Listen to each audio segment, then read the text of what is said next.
Thank you and welcome to the show this morning. The topic this morning is the National Association for the Advancement of Colored People, the NAACP, and the guest is Alana McLaughlin.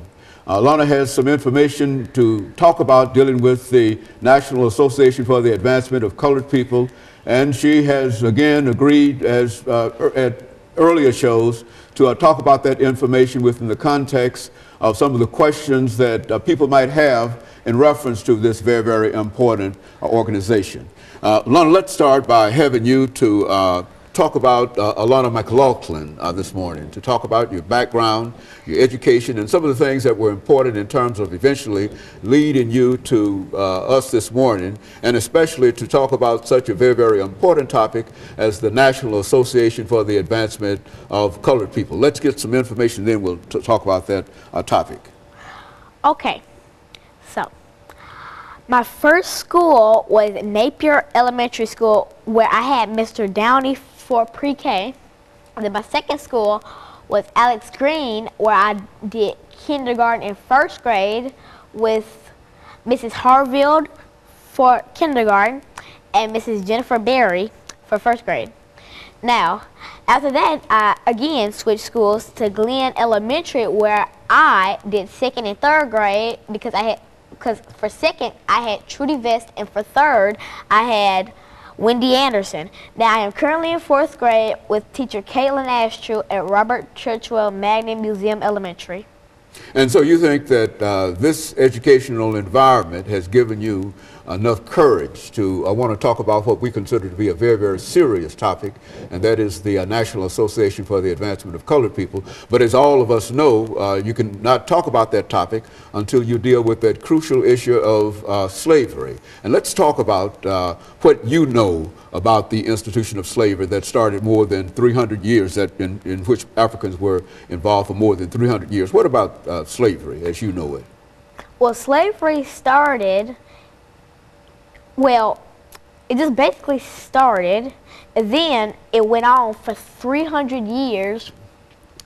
And after those 300 years, the black people were just free from being owned by a slave owner. Now, it was illegal to have a slave, and in the 13th, 14th, and 15th Amendment, the 13th states that all black people have freedom, and the 14th stated that they are legally a citizen, and the 15th gave them the right to vote.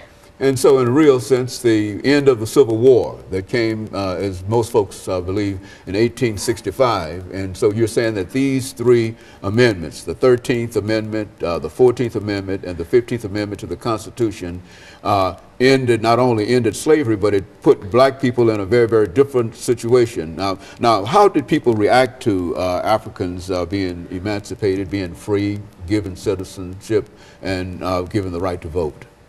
Well, some terrorist groups did not like that at all. They wanted to push black people back into slavery, for they thought that the black people couldn't be citizens, that they shouldn't have the right to vote, and that they should not be a citizen.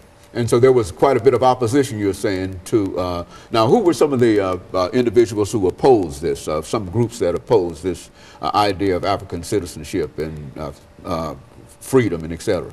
Well, the NAACP started in 1909, in which their dream was to get the barrier from black people and white people and just to make it go away. So there was an idea about equality even with the very, very beginning of the National Association for the Advancement of Colored People. Is that what we're saying? Yes, I am. Okay, and I think what we're preparing now for the next minute, the end of this show. But I think that what you said now about the NAACP, you've indicated that it's a very, very important organization, and you've given the date in which it started in 1909. And when we come back, what we want to do is to delve further into this whole issue of the National Association for the Advancement of Colored People, because I think what you tried to do now is to hit only the top. And I want you to talk about the 13th Amendment to the Constitution, the 14th and the 15th Amendment when we come back.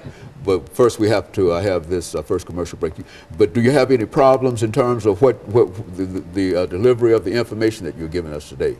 No problems. I am very prepared, and I am very ready to speak of the National Association for the Advancement of Colored People. Okay, and so we want you to speak to that issue within the next 20 seconds, you see, because we've got that time, and so within the next 20 seconds, we want you to tell everything that you know about the National Association for the Advancement of Colored People, because this was your idea. You must remember to talk about this crucial organization. And of course, we'll be back with our audience following this very, very short commercial break.